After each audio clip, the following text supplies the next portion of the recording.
Well, holy shit. Okay, episode 12 starts off randomly with the Ark putting itself back together in the middle of a battle with the Bug, piloted by Kamui, ready to stop all human evolution. What the fuck is going on? Jesus Christ, this scene is so jarring.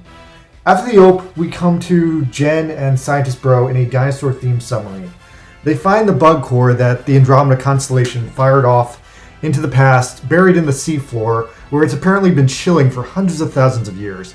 Then we see Emperor Gore bedding some dinosaur women. They are ugly as fuck. I regret wanting to see them. Meanwhile, we find out how Kamui escaped the Andromeda base in the future. He was apparently rescued by Getter Saurus, finally doing something good for the plot. And then Saurus was also pulled back into a black hole, ending up in the present day. Meanwhile, Ark is still deep in space. And all of a sudden, Ryoma appears, along with the Getter Emperor. It seems that Ryoma is inside the Getter Emperor as we expected, and then Baku and Takuma also end up inside the Getter Emperor. And then it turns into this weird Getter Robo Kingdom Hearts style museum, where they all have a nice talk about various things. Ryoma and Baku's brother spit off a bunch of philosophical notions about what exactly is human evolution and why it's so great. And then we see a large montage of a bunch of classic characters who have all been absorbed into the Emperor.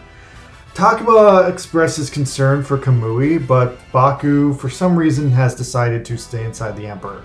He is apparently super intrigued that all the human beings who have been absorbed by the Getter Emperor have overcome human desires, and that is a super Buddhist concept. So therefore he wants to stay there and study it. He also says that he does not think the Emperor is evil based on its overall actions. Meanwhile, Kamui, who has come back to the Dinosaur Empire eventually, stages a massive coup d'etat and outs King Gore, who was in the middle of his ugly dinosaur lady sex orgy. Also, surprisingly, he got General Bat on his side, who wasn't actually geriatric, he was just acting a fool. Anyway, apparently Kamui is succeeding because King Gore is doing a shit job leading the Dinosaur Empire.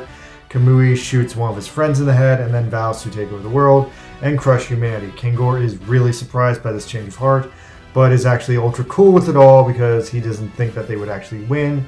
But then Kamui surprises King Gore by revealing the Bug Claw, and that furthermore, Kamui was actually ultra traumatized by going to the future and seeing what the Getter Emperor did. He accuses the Getter Emperor of being a monster, and the ultimate culmination of humanity's shared evil.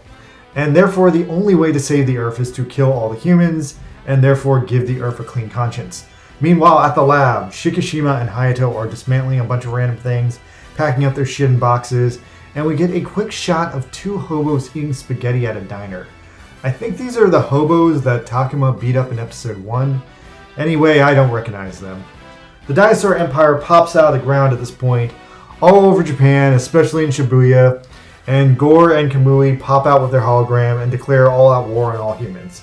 So then an army of Mechasauruses invade Japan, and therefore Getter Arc is ending the way Getter Robo began, with fucking dinosaurs invading Japan. Good God.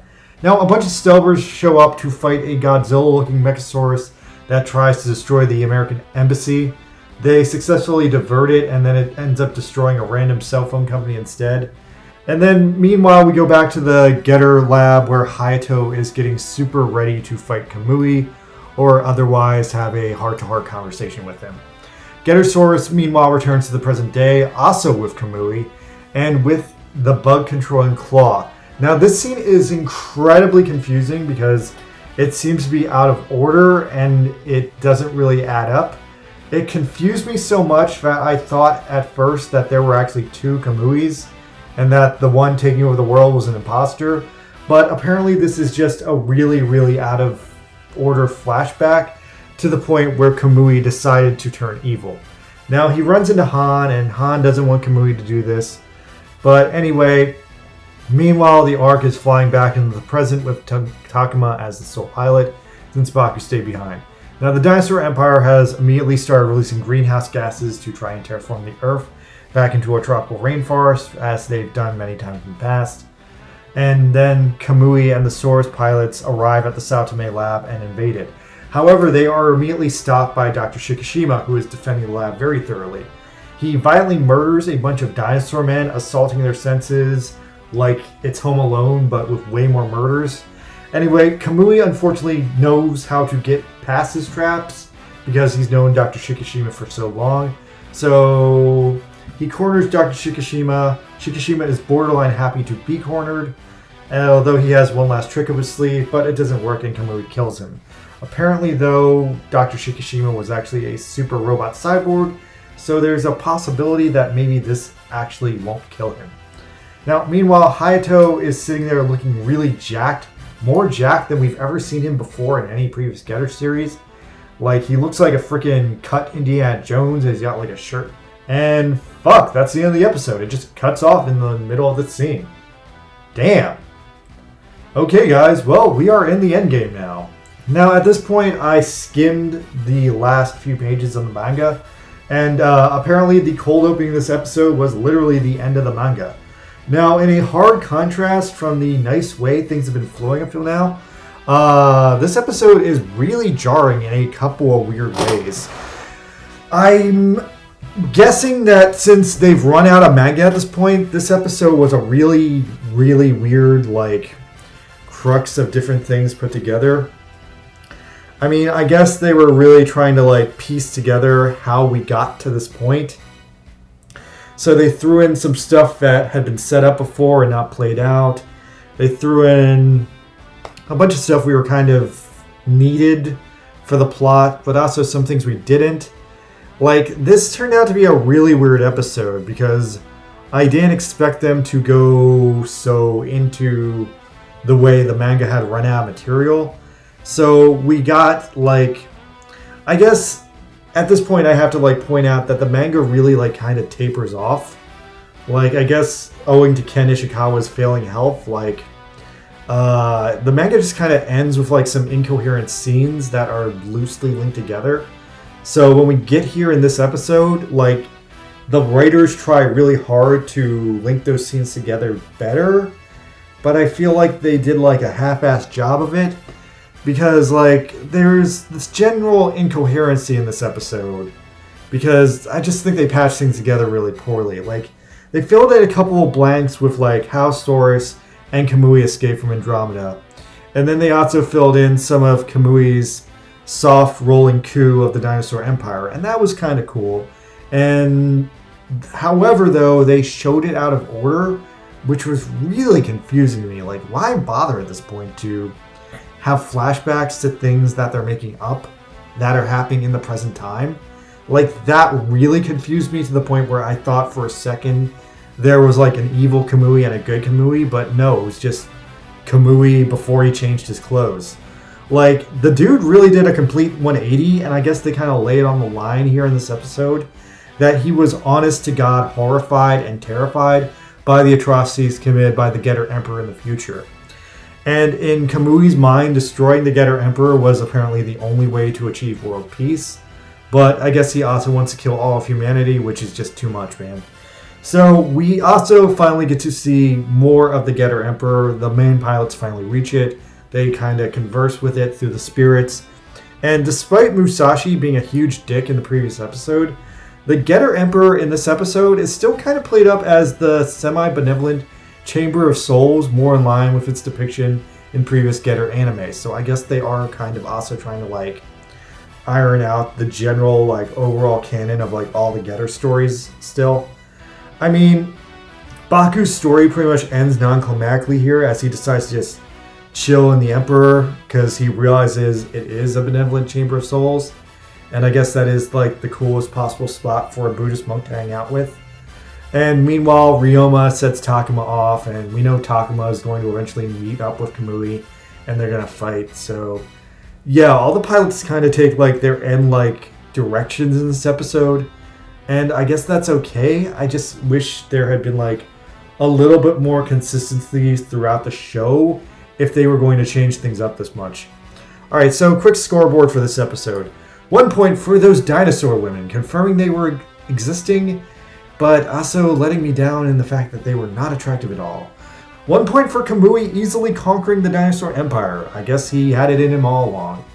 1 point for the anime filling in Kamui's heel turn as best they could to try and cushion the shockingness of it all. 1 point for Baku gracefully exiting the show in a super Buddhist way.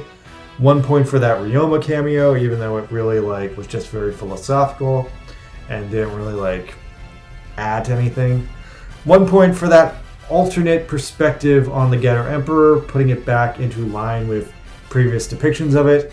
1 point for Professor Shikishima, giving us probably the standout moment of the episode, killing all the dinosaurs with his dumb ideas and generally being an awesome character. I will really miss that guy. I hope somehow he can continue into another show. 1 point for the Stelbers protecting the U.S. Embassy from a fake Godzilla, and 1 point for Hayato suddenly being more jacked than ever. Oh, and one final point, I guess for the hell of it, for the seeming end of the manga content that we found in this episode, and setting up this final episode where they're completely off on their own and screwed. So that puts this episode at a frosty 10 points. I don't feel it entirely earned it, but pretty interesting to see how we got all the way up to here. Now we have one episode left. This last episode is going to be a massive head scratcher, I guess. Now, based on what happened in this episode and what we have left to work with, I can kind of fully imagine the last episode. Now, if I had to take a guess for the last episode, it seems that we suddenly positioned Takuma and Kamui as arch enemies to battle it out head-to-head in the final battle to end all battles. Now, Kamui is also potentially going to kill Hayato. They are closing in on each other. They do seem like they're ready to kill each other. Now, there's a good chance he might kill Hayato, but I think what's more likely to happen is that Hayato will try to reason with him and ultimately escape. But he might still die. And even if Hayato escapes, I do think Kamui will be successful in blowing up the Satome lab and likely freeing Shin Dragon from the Getter Cauldron. Now, then there's probably going to be an awkward fast forward to a big Ark versus Bug battle, depending on how gracious the writers want to be at this point. Now, either after that, the Ark and the Bug fight the rest of the episode, but if we're lucky, we might get something more of an epilogue based on how much of the episode is not a fight. Now, I think the Andromeda Queen will probably get away scot-free as a loose end at this point. Maybe Takuma will win the fight with Kamui, maybe Kamui will die, but maybe he won't, because I do think he has been set up as kind of a pretty important and heroic character. So possibly he can maybe switch sides again and maybe convince Takuma to not let the Getter Emperor evolve into a monster and destroy the piece of the world. That's the best good ending we could get, but we could also get a terrible ending too. I mean, really anything's better than a cliffhanger, so I think it's really just, is this show going to end optimistically or depressingly? And since it's a Getter show, Getter shows usually have ambiguous, if not happy endings. At the very least, the bad guys usually lose. So yeah, Kamui's gotta lose. Now, I think the end results of what happens in the next episode are really just vying on how evil Kamui becomes. Because if he becomes pure evil, then he will be killed. But if he remains heroic in a certain light, then I think he'll be reformed and they'll reason it out and come to peace. I mean, between this episode and the next, it's a real big spread of how much the audience is willing to hate Kamui or forgive him for his current actions of invading the world. Now, it does look like, based on where we're getting with the battle of Bug versus Ark, though, he's going to destroy the whole fucking world. So, I don't know, at that point, maybe he'll be unforgivable. I was Buster Green, and we have one more episode of Getter Robo Ark, and I cannot wait to see it. Thank you guys very much. See you next week.